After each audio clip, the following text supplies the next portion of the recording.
예, 오늘 봉독한 전도서 7장 13절 이하의 말씀에서도 여전히 우리의 인생을 바른 길로 또 복된 길로 인도하는 그 정말 보석 같은 그 솔로몬의 지혜가 계속 이어지고 있습니다. 여기 13절을 보면은 하나님께서 행하시는 일을 보라. 하나님께서 굽게 하신 것을 누가 능히 곧게 하겠느냐 그랬죠. 그러니까 하나님께서 때때로 우리의 인생길을 평탄하게만 하질 않고요, 굽게 할 때가 있다는 거예요. 여러분, 우리 인생은 때로는 평탄한 길 가다가도 또 굽은 길을 가야 할 때도 있고, 또 험산줄령을 넘어야 할 때도 있고, 홍수에 범람하는 깊은 강물을 건너야 할 때도 있는 것입니다. 천둥 번개가 치는 밤을 지나야 할 때도 있는 것이고, sak풍이 부는 겨울을 추위에 덜덜 떨면서 지내야 할 때도 있는 것이에요. 이것이 인생입니다, 여러분. 그저 맨날 미풍이 부는 봄날만 계속되고 그저 평탄한 길만 가면 좋을 것 같지만은 그런 인생은 세상에 없습니다. 그리고 있다 할지라도 그런 인생은 행복한 인생, 가치 있는 인생이 될 수가 없어요. 여러분, 햇볕만 내리쬐는 땅은 사막이 되어버리잖아요. 그래서 옥토가 되려면은 때로 천둥 번개가 치고 홍수가 나고 우박도 내리고 삭풍이 불어오고, 그러다가 따스한 햇빛이 비치고, 이런 땅이 옥토가 되는 것입니다. 그럼 맨날 허구한 날 그 햇빛만 비춰봐요. 그러면 그 땅은 사막이 되어버려요. 그래서 우리 하나님은 사랑하시는 자들에게도 때때로 고난과 어려움을 허락하시는 거예요. 하나님께서 인생을 굽게 하시는 것입니다. 여러분, 그렇기 때문에 아무리 하나님의 뜻대로 살려고 하는 자라 할지라도 생각하지 못하는 어려움과 역경과 고난이 찾아올 수가 있어요. 그때 우리 믿는 자들은 낙심하거나 불평하거나 원망하거나 좌절하는 그런 모습을 보여서는 안 되는 거죠. 그건 우리 믿음의 사람들이 취할 도리가 아니라는 거죠. 그때 어떻게 해야 하는가? 여기 14절에 답이 나오는데, 형통한 날에는 기뻐하고 곤고한 날에는 되돌아봐라 그랬어요. 이 옛날 우리 한글 개역본을 보면은 곤고한 날에는 생각하라 이렇게 되어 있습니다. 제가 생각할 때 이거는 고치지 말아야 됐어요. 그래서 형통한 날에는 기뻐하고 곤고한 날에는 생각하라. 이게 참 명언 아닙니까? 이거를 또 뭐 영뚱하게 또 뭐 되돌아봐라. 물론 뭐 뜻은 비슷합니다만은 괜히 고치지 말할 걸 고쳐가지고 또 고쳐야 할 것은 안 고쳐요 또.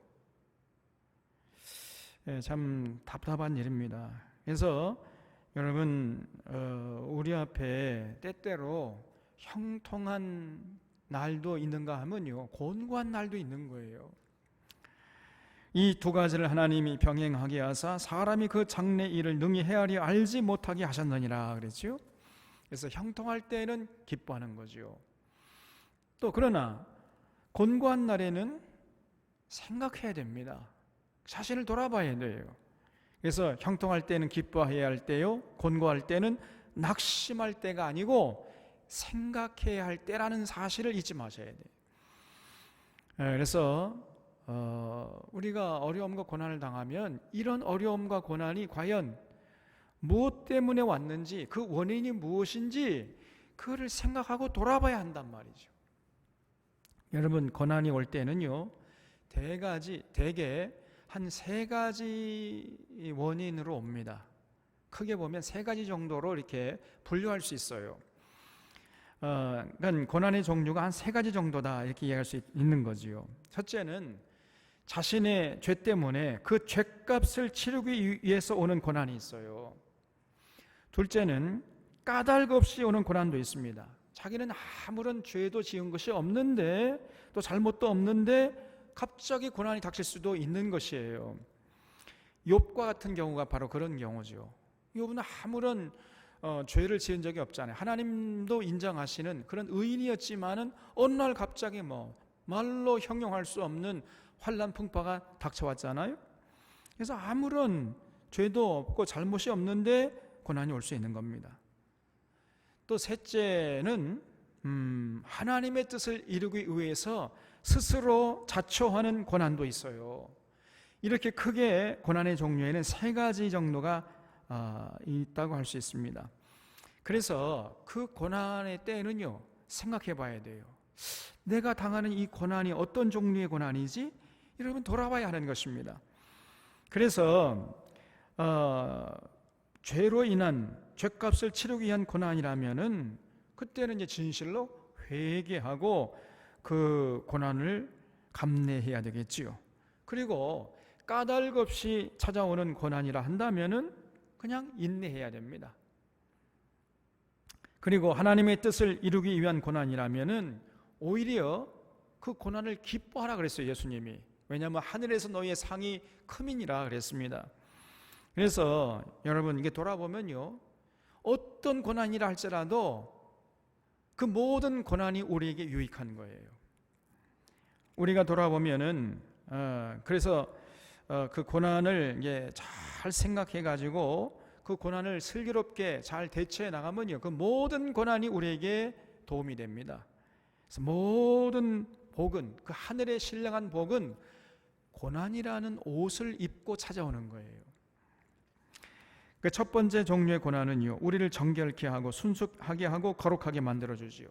그리고 두 번째 종류의 고난은 우리를 강인하게 하고 단단하게 만들어줍니다. 또 세 번째 종류의 고난은 우리를 더욱 하늘의 소망을 갖게 하고 가치 있는 삶을 살 수 있도록 만들어줘요. 그래서 모든 고난은 우리에게 유익한 것이요. 그래서 우리는 반드시 형통한 날에는 기뻐하고 곤고한 날에는 생각하라. 여러분, 이게 아주 참 진리 중에 진리예요. 그런 자세를 잃지 말아야 됩니다. 15절에 내 허무한 날을 사는 동안 내가 그 모든 일을 살펴봤더니 자기의 의로움에도 불구하고 멸망하는 의인이 있고 자기의 악행에도 불구하고 장수하는 악인이 있으니 그랬어요. 여러분, 그렇습니다. 이것이 세상이에요. 여러분, 세상이 그렇게 간단치가 않고 만만치 않은 것입니다. 의롭게 사는데 그냥 허구한 날 고난을 당하면서 고통스럽게 살아가는 이런 의인이 있어요, 여러분. 그저 허구한 날 악한 짓을 도맡아 하는데 그냥 잘 먹고 잘 살고 떵떵거리면서 출세하고 살아가는 이런 사람도 있는 것입니다. 여러분, 우리가 요즘에 하는 말이 있잖아요. 독립운동을 하는 집안은 지지리도 가난하게 살면서 3대가 그냥 멸문지화를 당한단 말이에요. 독립운동을 했는데 독립운동을 하는 집안은 그냥 전부 후손들이 가난하게 지지리도 못 나게 살아간다는 거예요. 반면에 친일파 집안은요, 떵떵거리면서 여전히 살고 있는 거 아닙니까? 지금 이것이 오늘 우리의 현실 아닙니까? 민주화를 외치다가 평생 불구가 되어가지고 살아가는 사람이 있는가 하면은 독재 정권이 빌붙어 살면서 평생 호의호식하는 이런 사람들도 있는 것이에요.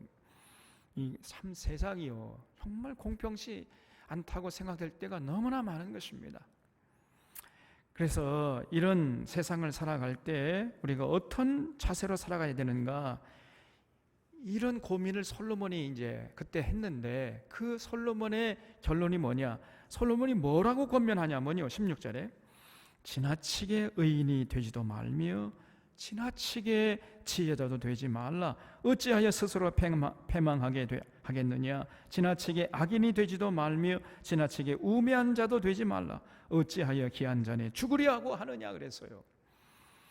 여러분, 우리가 이 말을 오해하면 안 됩니다.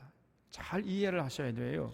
세상이 그렇게 불공평하고 불이하니까, 그러니까 의를 봐도 그냥 외면해라, 독립운동도 하지 말라, 민주화 운동도 하지 말라, 이런 말이 아니에요. 여러분, 나라가 식민지로 전락했을 때는 우리가 목숨 걸고 독립운동을 해야지요.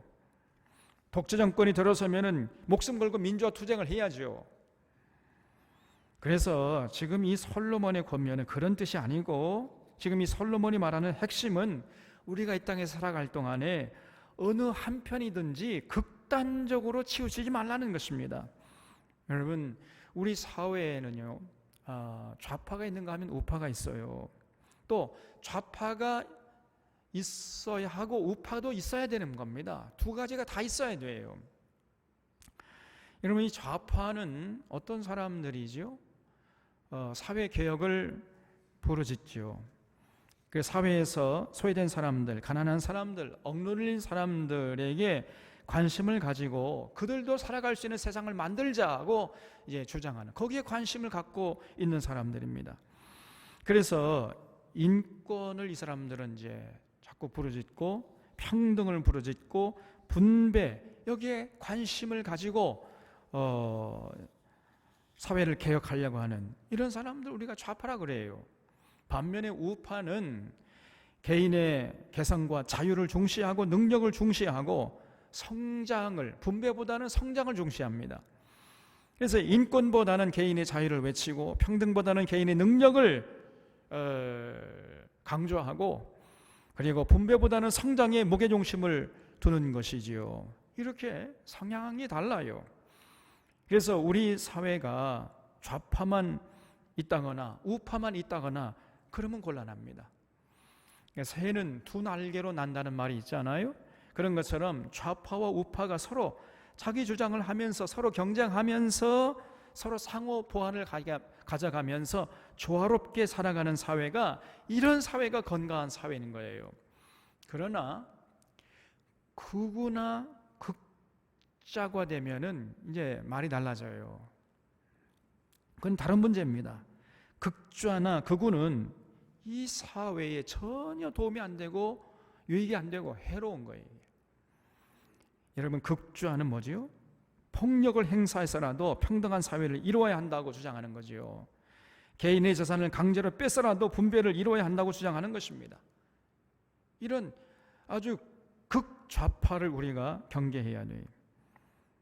왜냐하면 폭력은 또 다른 폭력을 불러오기 때문이고, 그러면 그런 사회는 난장판이 되어버려요. 반대로 이 구구파들도 이 사회를 병들게 하는 어둠의 세력에 불과한 것이에요. 더불어 살라는 하나님의 뜻을 무시하고 그저 자기 혼자만 잘 먹고 잘 살려고 하고 무한대의 자유를 누리기를 원하면서 그저 기울어진 운동장에서 부를 추구하고 기득권을 유지하려고 하고 끝없이 탐욕을 채우려고 하는 이런 구구파들은 이 사회에 그야말로 암덩어리들인 것입니다, 여러분. 게다가 우리 사회는요, 이런 구구파들이 자기와 조금 다른 주장을 펴기만 하면은요, 함부로 빨갱이니 정복 좌파니 막 이런 불순한 딱지를 갖다 붙이려고 그래요. 이런 구구파들이 이 사회를 어지럽히는 해충들이에요, 이것들이. 여러분이 지금 전광훈이나 그를 추종하는 자들, 또 그런 자들이 뭐 한국교회에 많습니다. 정말 통탄스러울 노릇이에요. 목회들 가운데도 이런 생각을 가진 사람들이 많아요. 전광훈 같은 이런 생각을 가진 사람들이 너무나 많습니다. 그러니 한국 교회가 병들 대로 병든 거예요. 이게. 전혀 성경적이지 않습니다, 교회가. 그래서 이 전광훈이나 그를 추종하는 자들, 이런 극우적인 행태를 벌이고 있는 이런 자들, 굉장히 아주 참 악한 자들이죠. 이 사회에 전혀 도움이 되지 않는 이런 자들인 것입니다. 그래서 여러분, 극좌도 나쁘고 극우도 나쁜 거예요. 이게. 극단적으로 자기 주장에 몰입해서 자기만 옳다고 하는 것을 우리가 피해야 하는 것입니다. 그래서 모든 수단 방법 가리지 않고 자기 주장을 관철시키겠다 하는 이런 극단적으로 나가는 이런 사람들, 그런 사람들은 경계해야 되는 것이고, 그런 사람들은 절대로 가치 있는 삶을 살 수가 없기 때문에 우리가 멀리해야 한다는 거지요. 18절에 너는 이것을 잡으며 저것에서도 내 손을 놓지 아니하는 것이 좋으니 하나님을 경외하는 자는 이 모든 일에서 벗어날 것임이니라 그랬지요. 이 구절을 다른 번역본으로 보면요, 이렇게 되어 있어요. 하나를 붙잡되 다른 것도 놓지 않는 것이 좋으니 하나님을 경외하는 자는 극단을 피해야 하느니라, 이렇게 되어 있습니다. 그러니까 여러분, 비록 자기는 좌파 입장에 섰다 할지라도 우파의 사람들, 우파의 주장을 무시하지 말라는 거예요. 또 우파라 할지라도 좌파 사람들을 매도하지 말라는 것입니다. 그래서 우리 믿는 자들은 이런 극좌파 또 극우파 이런 사람들을 조심하고 멀리해야 하는 거죠. 그래서 좌로나 우로나 치우치지 말라 그랬죠. 성경이 그렇게 가르치고 있는 겁니다. 이게 무슨 말이에요? 너희가 좌로나 우로나 치우치지 말라. 이게 무슨 말입니까? 극좌나 극우로 어느 한쪽으로 극단적으로 치우치지 말라는 거예요. 그리고 우리 믿는 자들이 완벽하게 한쪽으로, 여러분 극좌가 한쪽으로 완전히 좌파가 돼요. 한쪽으로 완벽하게 좌표가 되고 이런 것도 좋은 게 아니에요. 저는 누가 저에게 당신은 어느 파요? 이렇게 물으면요, 나는 좌파도 아니고 우파다. 난 예수파다. 어쩔래? 이렇게 대답하고 맙니다. 무슨 말이냐면요, 저는 좌파도 아니고 우파도 아니에요. 성경의 진리에 입각해서 모든 상황을 그 성경의 가르침에 빛으로 조명을 해가지고 성경의 진리가 옳다고 하는 그쪽에 서는 것입니다. 그래서 상황에 따라서는 우파가 맞을 수도 있는 것이고 상황에 따라서는 좌파가 맞을 때가 있어요. 그런 그 상황이기 때문에 여러분, 우리는 예수님파야. 예수님의 말씀에 입각해서 예수님의 말씀에 오른쪽을 우리는 택하는 거예요. 그것이 때로는 좌파가 될 수 있는 것이고 우파가 될 수 있는 것이죠. 그래서 모든 것을 하나님의 진리에 입각해서 말하고 생각하고 판단하고 행동하면서 살아가는 것입니다. 이것이 정말 중요한 것이에요. 19절에 지혜가 지혜자를 성읍 가운데 있는 10명의 권력자들보다 더 능력이 있게 하느니라 그랬죠.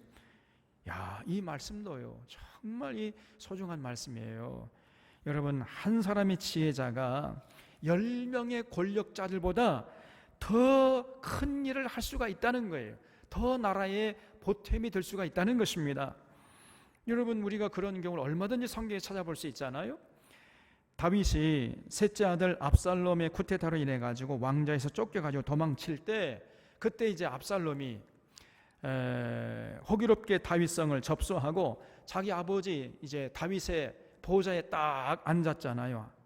앉아가지고 이제 자기 부하 장수들을 딱 건드려 놓고 거기서 어전 회의를 했잖아요. 그러면서 자, 우리가 지금 여기까지 쿠데타를 성공했으니까 이제 다음 단계의 책략을 건의해 보시오. 이렇게 휘하 장군들에게 얘기를 했잖아요. 그때 이 압살롬의 책사였던 아히도벨이라는 사람이, 폐하, 지금 다윗이 정신없이 도망치고 있을 때 이때를 놓치지 말고 뒤를 쫓아가서 추격해가지고 그 다윗을 제거해서 후환을 없애야 됩니다. 이렇게 건의했어요. 다시 말하면 쇳불도 단김에 빼야 한다는 거예요. 그때 그 옆에 있던 다윗의 책사였던 이 후세라는 사람이 있었잖아요. 후세가 다윗이 후세가 다윗을 따라오려고 하니까 다윗이, 당신은 나 따라오지 말고 여기서 그냥 거짓으로 전향한 척하라, 거짓으로 항복해가지고 투항한 척하라고 해서 남겨뒀잖아요.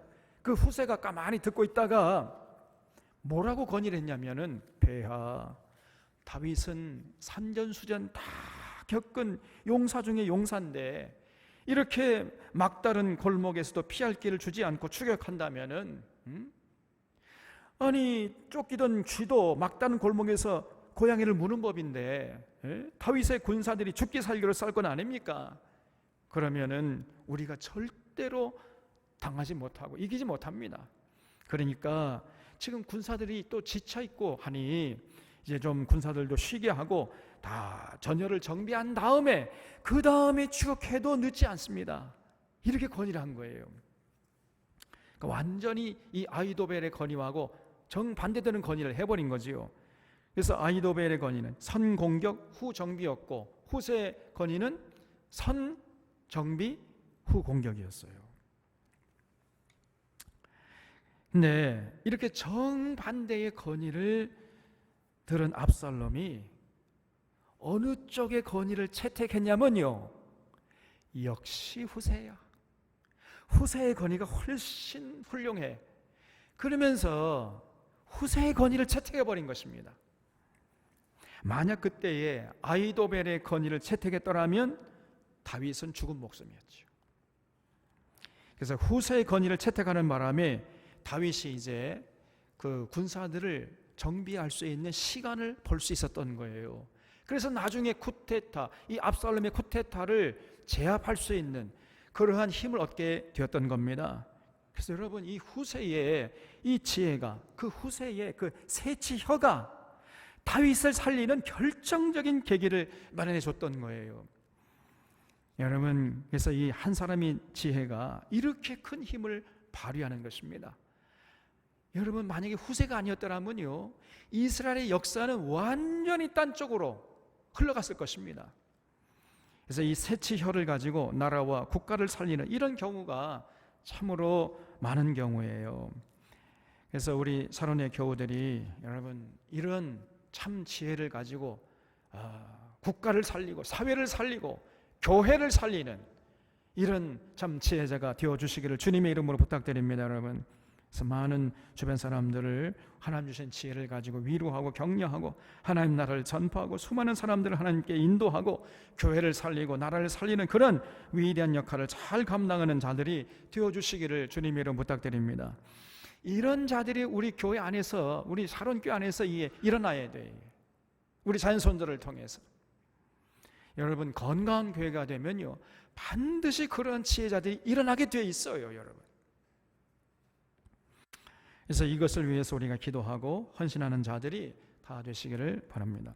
여기 20절 말씀에 선을 행하고 전혀 죄를 범하지 아니하는 의인은 세상에 없기 때문이로다 그랬죠. 이 번역을 보면은요, 이게 19절과 연결되는 것처럼 번역이 되어 버렸어요. 그런데 그 내용을 자세히 살펴보면요, 19절 내용과는 전혀 연결이 안 됩니다. 그 번역이 좀 미흡해요, 이게. 오히려 이 20절 9절은 21절과 연결되어 있어요. 그래서 여러분, 여기 20절 내용은 뭐냐면요, 이 세상에 선만 행하고 죄는 하나도 범하지 않는 사람은 한 사람도 없다는 거예요. 예수님 외에는. 예수님은 선만 행하고 죄를 하나도 범하지 않는 그런 삶을 사셨지요, 예수님은. 그러나 예수님을 제외한 그 이 땅에 사는 모든 사람들은요, 물론 선도 행하겠지만은 그러나 누구나 다 죄를 범하면서 살아갑니다, 여러분. 그 죄가 더 큰 죄가 있는가 하면 좀 덜 적은 죄가 있는 거, 아주 심각한 죄가 있는가 하면 심각하지 않은 그런 죄가 있는 이런 차이일 뿐이지, 그저 선만 행하고 죄는 하나도 짓지 않는 이런 사람은 한 사람도 없다는 거예요. 그렇잖아요? 그래서 여러분, 우리 모두는요, 어느 정도는 죄를 지으면서 살아가는 불완전한 사람이라는 것을 인정해야 돼요. 저 감옥에 갇혀 있는 사람들은 들킨 죄인들이고 우리는 들키지 않는 죄인들이에요. 그렇지 않습니까, 여러분?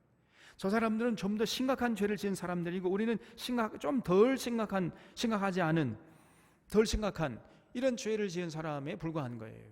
우리 모두가 다 불완전하다는 겁니다.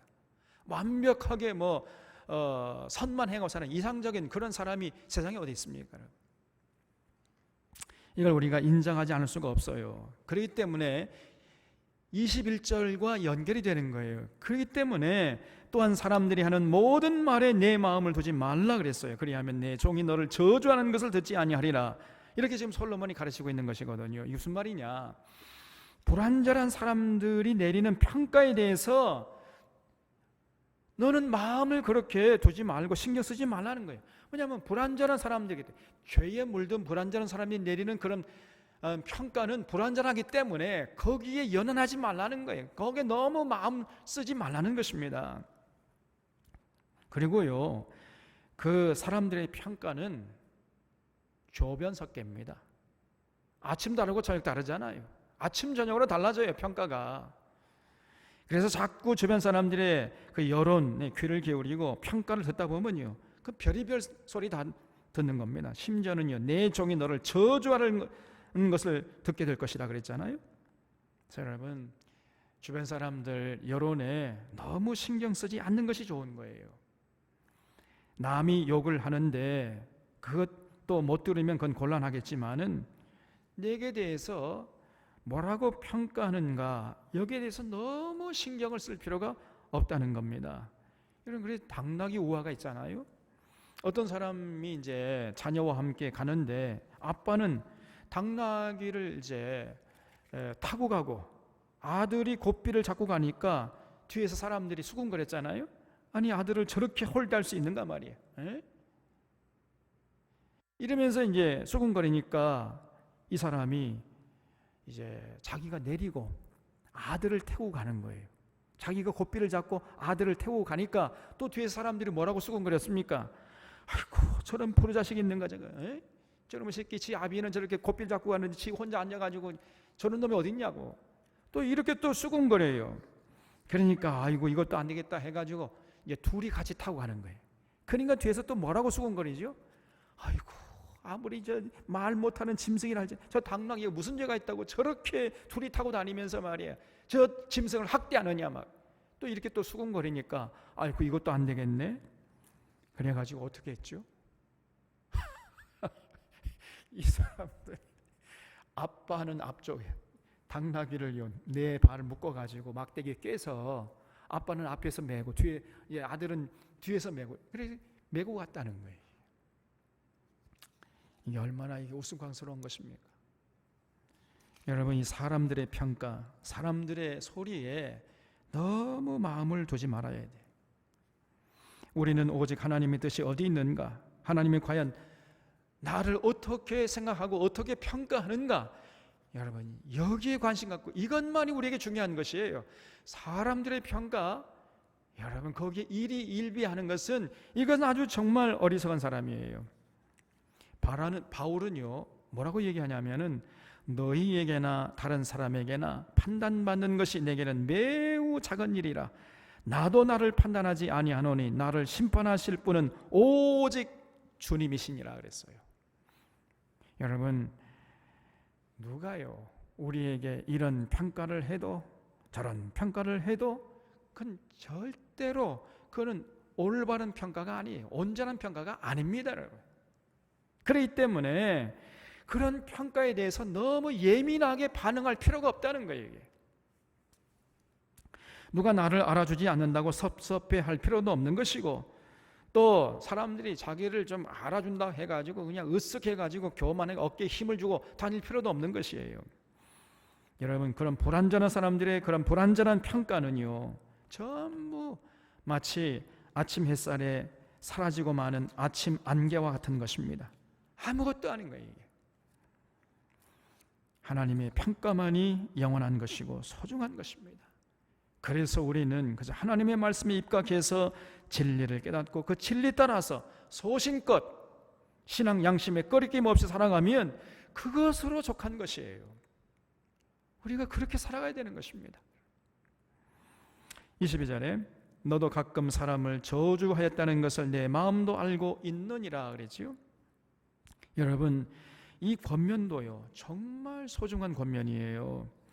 여러분, 누가 나에 대해서 뒤에서 나쁘게 얘기를 한다고 이제 그 소리를 들으면 우리가 막 분개하지요. 여러분, 전혀 분개할 필요 없어요. 솔로몬 얘기는 뭐냐? 너도 가끔 내 주변 사람들 저주하지 않았느냐는 겁니다. 그러니까 다른 사람도 자기 입을 가지고 너를 나쁘게 얘기하는데 네가 왜 기분 나빠하느냐는 거예요. 여러분, 누가 나에 대해서 나쁘게 말을 한다 할지라도 우리는 분개할 수가 없어요. 왜냐? 나도 뒤에서 남의 말을 나쁘게 한 적이 있잖아요. 그걸 부인할 수가 없지 않습니까? 그러니까 누가 나에 대해서 나쁘게 얘기했다고 해가지고 그놈 새끼 잡아 주겠다 막 얼굴 불그락 푸그락 이렇게 하지 말라는 거예요. 거기 예민하게 반응하지 말라는 것입니다.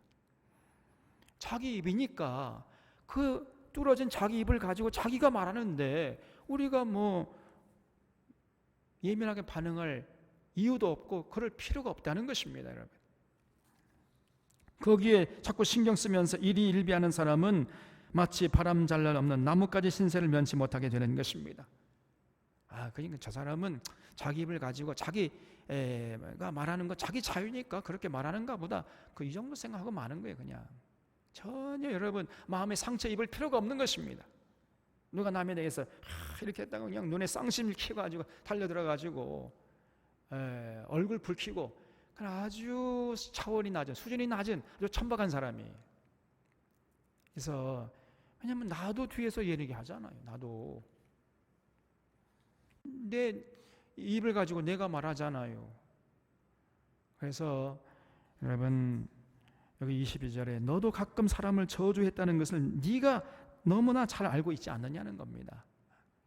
그래서 남이 나에게 얘기하는 거 그렇게 신경 쓰지 말라는 거예요. 그냥 우리는요 신앙 양식껏 성경의 진리 따라 소신 있게 살아가면 되는 것입니다. 누가 뭐라고 하든지 여러분 하나님의 말씀에 입각해서 진리를 깨닫고 진리에 입각해 살아가면은요 하나님이 우리를 평가하시, 이게 중요한 것이지 사람이 뒤에서 뭐라고 그 불완전한 사람들이 우리를 평가하는 거 그 하등 가치가 없는 것이에요. 그러니 절대로 거기에 일희일비할 필요도 없고 마음에 상처받을 이유도 하나도 없는 것이에요. 23절에 내가 이 모든 것을 지혜로 시험하며 스스로 이르기를 내가 지혜자가 되리라 하였으나 지혜가 나를 멀리하였도다. 이미 있는 것은 멀고 또 깊고 깊도다. 누가 능히 통달하랴 그랬지요. 여러분 우리가 지혜가 되려고요 열심히 공부하잖아요. 그런데 공부하면 할수록 깨닫는 게 뭡니까? 내가 너무 무지하구나. 내가 모르는 게 너무나 많구나. 여러분 우리가 공부하면 할수록 공부할 것이 너무 많다는 것을 깨닫게 되는 거예요. 내가 아는 것이 너무나 적고 내가 모르는 것이 너무나 많구나. 이걸 깨닫게 되는 겁니다. 이 사람이 제대로 공부한 사람이에요. 공부 좀 했다고 어깨에 힘이 들어가고 교만한 사람은요 절대로 제대로 공부한 사람이 아닙니다. 제대로 공부하면 할수록 머리를 숙이게 되고 겸손하게 되는 거예요. 자신이 아무것도 아니라는 것을 깨닫게 되는 것이고 점점 공부하면 할수록 공부할 것이 더 많아지게 돼 있어요. 마치 갈증이 날 때 바닷물을 마시는 것처럼 바닷물을 여러분 갈증이 날 때 마셔봐요. 마시면 마실수록 더 갈증이 심해지는 것입니다. 마찬가지로요 우리가 지혜자가 되려고 공부 열심히 하잖아요. 그 공부하면 할수록 더 공부하고 싶어져요. 이게 왜냐하면 더 공부할 것이 더 많아지고 내가 아는 것이 쥐꼬리만큼밖에 없구나 이걸 깨닫게 되기 때문에 더 공부하고 싶은 더 지혜에 대한 욕구가 많아지는 것입니다. 저도 이걸 날마다 경험하는 거예요. 제가 책을 읽다 보면요 꼬리에 꼬리를 물고 읽고 싶은 책이 더 많아져요. 이게 왜냐하면 책을 읽다 보면 그 책 속에서 그 저자가 자기가 읽은 책을 소개해 주거든요.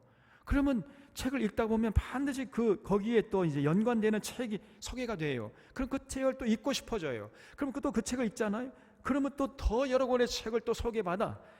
그래서 책을 읽으면 읽을수록 더 읽을 책들이 많아지는 것입니다. 이게. 그런 경험을 하게 되잖아요. 그러면서 정말 내가 아는 것이 너무나 적고 내가 모르는 것이 너무나 많구나. 그러면서 점점 더 많은 책을 읽어야 한다는 자괴감에 빠지게 되는 거예요. 그게 정상입니다. 여러분 도서관에 한번 가보세요. 인생은 짧고 읽은 책은 산더미처럼 쌓여 있어요. 현기증이 날 정도로 책이 많습니다. 이 많은 책들 다 어떻게 읽느냐. 좌절감이 그냥 엄습을 해요. 우리가 여러분 그 많은 책들 중에서 읽은 책이 몇 권이 되겠습니까?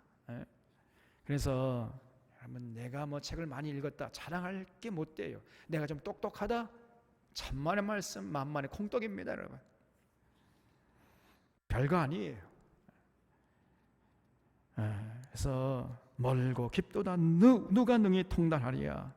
지금 솔로몬이 탄식한 것처럼 우리도 그렇게 탄식할 수밖에 없는 거예요.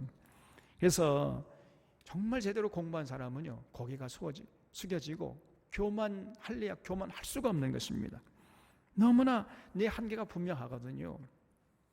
그래서 이걸 인식하고 인정하는 사람은 정말 성숙한 사람이지요. 자, 그리고 25절 이하부터는요, 이제 솔로몬이 여자에 대한 권면을 하고 있어요. 여자. 정말 우리가 귀를 기울여서 들어야 할 가치가 있는 권면을 하고 있습니다. 25절에 내가 돌이켜 전심으로 지혜와 명철을 살피고 연구하여 악한 것이 얼마나 어리석은 것이요 어리석은 것이 얼마나 미친 것인 줄 알고자 하였더니 마음은 올무와 금을 같고 손은 포숭 같은 여인은 사망보다 더 쓰다는 것을 내가 알았니었도다 그랬어요. 자, 솔로몬이요 정말 놀라운 진리를 깨달은 겁니다. 무슨 말이냐? 여자가 무섭구나. 이거 여자를 조심해야 되겠구나. 이걸 깨달은 겁니다. 그러므로 하나님을 기쁘게 하는 자는 그 여인을 피하려니와 죄인은 그 여인에게 붙잡히리로다 그랬어요. 그래서 이게 좀 어렵게 번역되어 가지고 다른 번역본을 찾아보면 이렇게 되어 있어요. 마음이 올갑이나 그물 같고 손이 포송줄 같은 여자는 죽음보다도 더 무섭다는 것을 내가 깨달았도다. 하나님을 기쁘시게 해드리는 사람은 그런 여자를 피하지만 죄를 짓는 사람은 그런 여자에게 걸려들 것이다. 이렇게 되어 있습니다.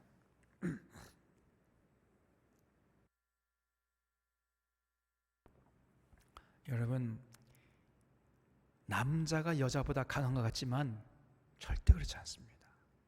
여자가요 남자보다 100배 더 강해요. 그걸 인정하셔야 돼. 여러분, 어떤 굉장한 위기 가운데 어떤 극한의 어떤 생존의 위기 가운데 처해질 때에 보통 남자와 여자가 그런 위기 가운데 처해지면 누가 더 오래 많이 살아남겠습니까? 남자보다 여자가 훨씬 더 그 극한의 생존의 위기 가운데서 훨씬 더 많이 또 오래 살아남습니다. 여러분, 이거는요 공통적으로 확인된 진리 중에 진리입니다. 여자가 훨씬 더 오래 살고요, 더 많이 살아남아요. 극한의 생존 그런 상황에서. 여러분, 남자는 비유할 때 쇠고 여자는 갈대 아닙니까? 흔들리는 갈대. 그래서요 쇠는 조그만 충격을 가하면 그냥 부러져요.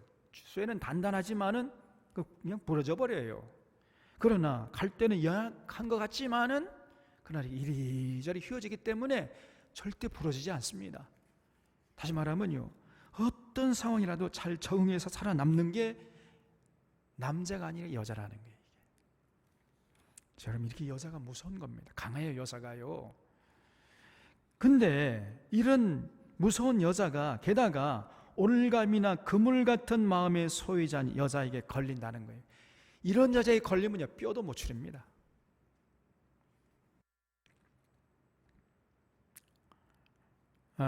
게다가 마음이 올감이나 그물 같은 이런 악한 마음의 소유자일 뿐 아니라 더 나아가서 손이, 이 여자의 손이 어떤 손이냐?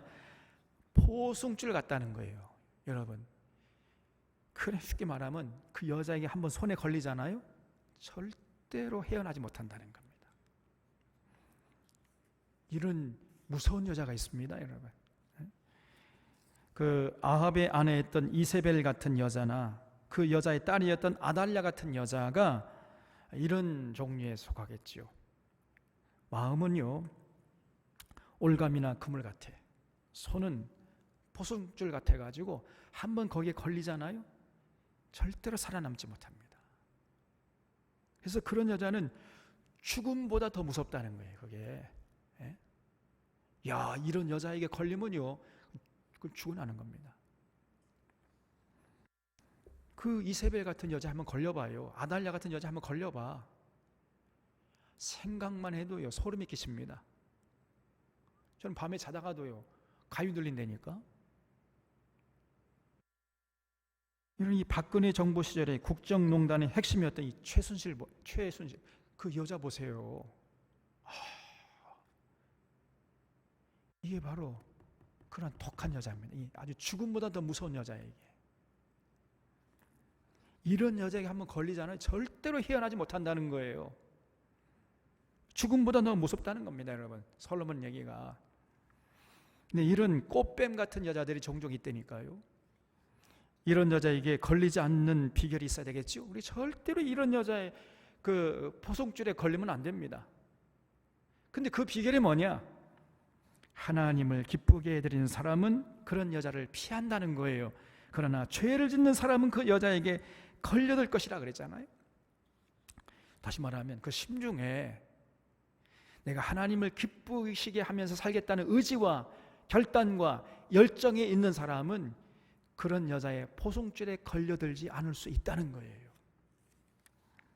그래서 그 죽음보다 무서운 여자를 피할 수 있지만은 그렇지 않은 자들, 그런 자들은 그런 꽃뱀에 걸려가지고 그냥 그 포송줄에서 벗어나지 못합니다. 여러분, 그래서 신앙이 중요한 거예요. 신앙이. 여러분, 삼손이 그랬잖아요. 그 들릴라라는 그 요괴에게, 그 죽음보다 무서운 그 들릴라에게 딱 포승줄에 걸려가지고요, 절대 거기서 벗어나지 못했습니다. 그래서 그냥 거미줄에 걸려가지고 파닥이다가 죽는 신세가 되는 나비처럼 되지 않았어요? 정말 죽음보다 더 무서운 여자들이 있는 것입니다, 세상에. 이런 여자들을 우리가 피할 수 있어야 돼. 또 남자도 마찬가지입니다. 그런 악한 남자들이 있어요 또. 그래서 그런 죽음보다 무서운 그런 존재를 피하는 것이 복중의 복이에요. 그래서 여러분, 외모의 아름다움만 추구하고 그런 꽃뱀 같은 그런 여자들 꽁무니 따라다니는 이런 자들은 스스로 자신의 인생을 망치기로 작정한 사람이나 다름 아닌 거예요. 그래서 여러분, 외모의 아름다움만이 아니라 내면의 아름다움, 인격의 향기를 쫓아가야지 그 외모의 아름다움이나 그냥 향수를 쫓아다니는 것, 이건 정말 어리석은 사람이에요. 이걸 경계해야 하는 것입니다. 여러분, 향수는요, 하루밖에 가지 못하잖아요. 그러나 인격의 향기는 천리를 가고 천년을 가는 법입니다. 우리 이걸 잊지 말아야 돼요. 우리 sharon의 교우들은 내면의 아름다움을 추구하고 인격의 향기를 풍기는데 최선을 다하는 자들이 되시기를 바랍니다. 정말 이것이 우리를 복되게 살아가는 지름길이 되는 거예요. 원동력이 되어주는 것입니다.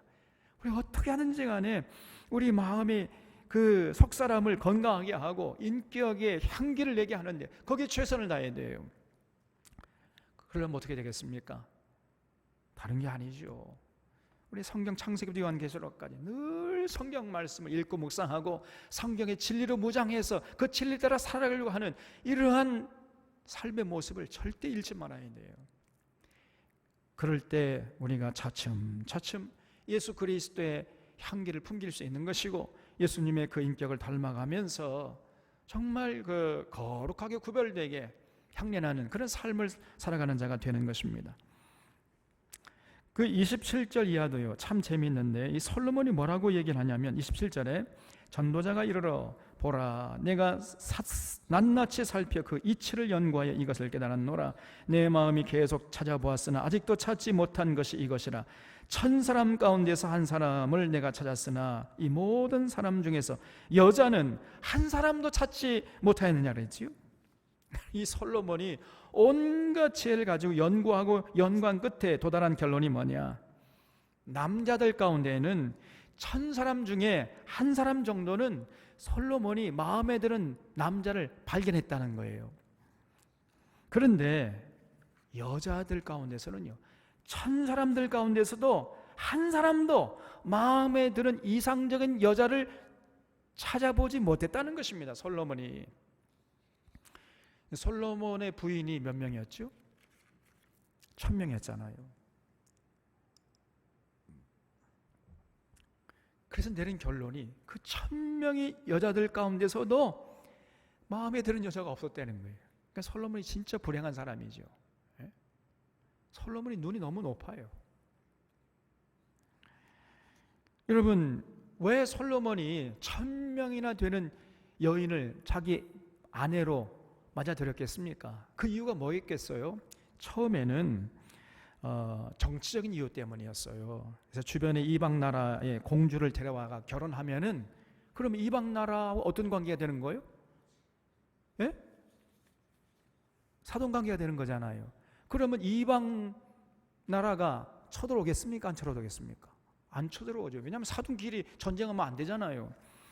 그래서 서로 침략을 하지 않을 수 있겠다. 이걸 노리고 이방 족속의 공주를 데려다가 자기 아내 삼은 거지요. 이걸 우리가 정략 결혼이라고 하는 거예요. 정략 결혼. 사랑해서 결혼한 게 아니에요. 마음에 들어서 결혼한 게 아니라 정치적인 목적 때문에 결혼한 거거든요. 근데 그렇게 정략 결혼의 차원에서 결혼한 여자가 한 100명 정도 돼요. 100명. 많이 잡아도. 왜냐하면은 당시 그 팔레스타인 그 지경에 이방 족속들이 아무리 많다 할지라도 100족속 이상은 되지 못하거든요. 그러니까 정략 결혼을 했다 손 쳐도 약 100명 정도의 여인들을 뭐 이제 맞아들였다고 이렇게 결론을 얻을 수가 있는데 아직도 900명이나 남아 있잖아요. 그럼 900명은 왜 결혼했겠습니까? 900명이라는 여자하고 솔로몬이 마음에 드는 여자하고 결혼한 거예요. 그거는 900명은 야, 저 여자하고 살면은 행복하겠다. 그래서 결혼했더니 혹시나 했더니 역시나야 이게. 예? 이 솔로몬의 눈이 너무 높아가지고요. 그 어떤 여자하고 결혼해 살아봐도 만족하지 못하는 겁니다. 솔로몬이 돈도 있고 권세도 있고 해가지고 그 1000 여인 중에서 만족할 만한 이상적인 여성을 찾아도 하나도 못 찾았다고 하는데 여러분, 우리 같은 사람이 아무리 찾아본들 찾아볼 수 있겠습니까? 그러니까 결론이 뭐냐? 여러분, 대강 찾아보다가 한 50% 정도만 마음에 들면요, 그냥 결혼하라는 거예요. 한쪽 눈 찔끔 감고 50%, 한 51% 정도만 마음에 들면은 아이고 내 짝이다 하고 그냥 결혼하라는 것입니다. 완벽한 이상적인 여성을 또 이상적인 배우자, 이상적인 남자를 찾으면 없다는 거예요. 그러니까 남자들 중에 그 1000명 중에 한 명은 찾았는데 여자들 1000명 중에 한 명도 찾지 못했다는 이 솔로몬의 말이 뭐냐면요, 그 1000명의 남자 중에 한 사람이 이상적인 남자 찾았는데 그 사람이 누구냐? 자기라는 거예요. 자기, 솔로몬. 그러니까 자기가 이상적인 남자인데 그 이상적인 남자가 이상적인 여자를 찾으려니까 없다는 것입니다, 여러분. 그러니까 우리 여성들 잘 들어주세요. 1000 남자 중에 완전한 남자는 여러분 한 사람 정도 있을까 말까 해요. 그런데 그래서 우리가 잘 찾기가 어렵습니다.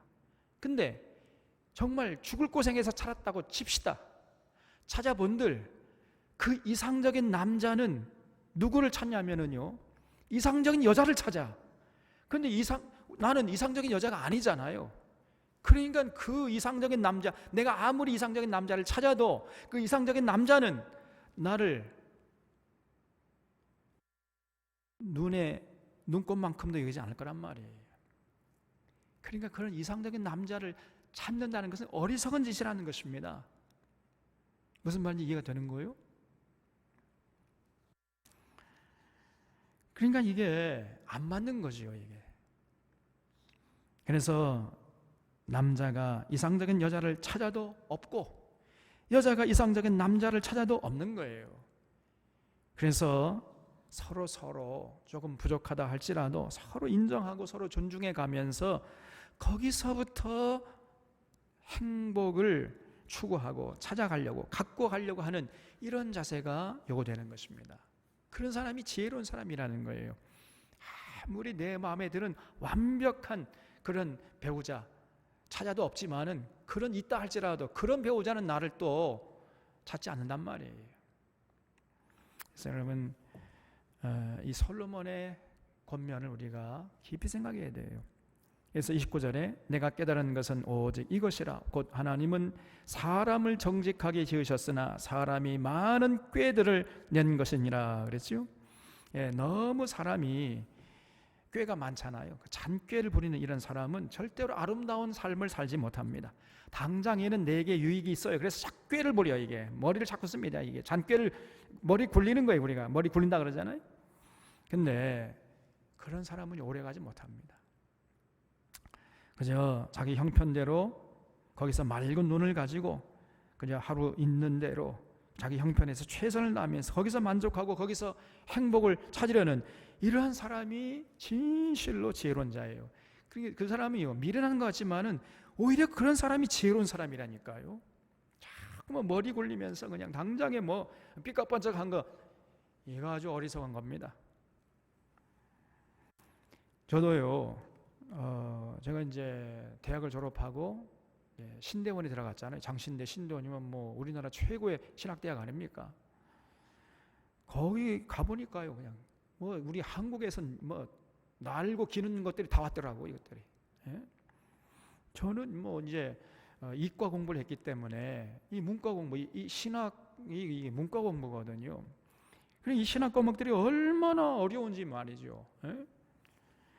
그래서 제가 굉장히 힘들어했습니다. 제일 처음에 신대원 들어가가지고. 여러분, 이 이과 공부는요, 뭔가가 딱 떨어져야 돼. 공식에 대입해가지고 1 더하기 1은 2로 결론이 딱 나야 돼요. 제가 그런 공부를 해왔는데 이 신학과 공부는 이게 도대체가 딱 떨어지는 게 하나도 없어요. 그냥 이렇게도 해석할 수 있고 저렇게도 해석할 수 있다. 이러고 넘어가. 정답이 없는 거야 이게. 그러니까 도대체 적응이 안 되고 처음에는 한동안 제가 애를 많이 먹었습니다. 그런데 저는 그렇게 그냥 쩔쩔 매고 있는데요. 신학대학을 학부를 신학대학 졸업하고 또 신대원 여기저기 그 연세대 신학대학 그리고 서울대 철학과 졸업하고 날고 기는 것들이 다 왔더라고. 그런 친구들 보면요, 너무 앞서 나가는 거예요. 그냥 얼마나 아는 것도 많고 그냥 말도 청산유처럼 잘하고. 그러니까 제가 그런 사람들 앞에 보면서 제가 주눅이 들어가요. 주눅이. 야, 나는 저 사람들 진짜 신발 끈매기도 부족한 사람이구나. 그리고 저 사람은 졸업하면은 이제 우리 한국교회를 위해서 정말 큰 일을 할 사람, 제목감이구나, 기둥이구나, 큰 일 하겠다. 제가 그렇게 부러워했어요. 얼마나 여러분 머리가 잘 돌아가고 머리가 핑핑 돌아간다니까요. 그리고 말도 그냥 얼마나 드름직하게 보암직하게 청산유수처럼 한번 설교를 하면요 그냥 감동을 줘버려. 사람들에게 잘도 생기고 학력도 좋고 배경도 좋고. 근데 거기 보면 이게 나는 뭐야, 이게 젠장이고. 그러니까 주눅이 들더라니까요. 근데 지금 돌아보니까 그렇게 잘 나가던 친구들, 그렇게 머리가 잘 돌아가고 한번 설교하면 수많은 성도들을 감동시킬 만큼 그렇게 말도 잘하는 이런 친구들은요, 흔적도 없이 사라졌어요. 놀랍습니다. 저 친구는 한국교회를 위해서 큰일 하겠다, 이런 친구는 다 사라져버렸다니까요. 어디 가서 지금 뭘 하고 있는지 몰라요. 지금 전혀 그때 존재감이 없는 이런 친구들이 다크호스처럼 이제 두각을 나타내가지고 한국교회의 기둥 역할을 하고 이런 걸 볼 수 있다니까요. 여러분, 그래서 머리가 핑핑 돌아가고 당장에 교실에서 공부 잘하는 그 엘리트 친구들, 그거 보니까요 별거 아닙니다. 그런 사람들이 사회에 나가가지고 큰일 하는 게 아니더라니까. 그래서 너무 잔꾀 부리지 말고 그저 하루하루 성실하게 정직하게 자기 맡은 일을 묵묵히 소걸음으로 걸어가는 이런 자들이 나중에 승자가 된다는 것을 잊지 말고 우리 사론의 교우들은 최선을 다해서 하루하루 살아가는 이 사론의 교우들이 다 되어주시기를 주님의 이름으로 부탁드립니다. 기도하겠습니다.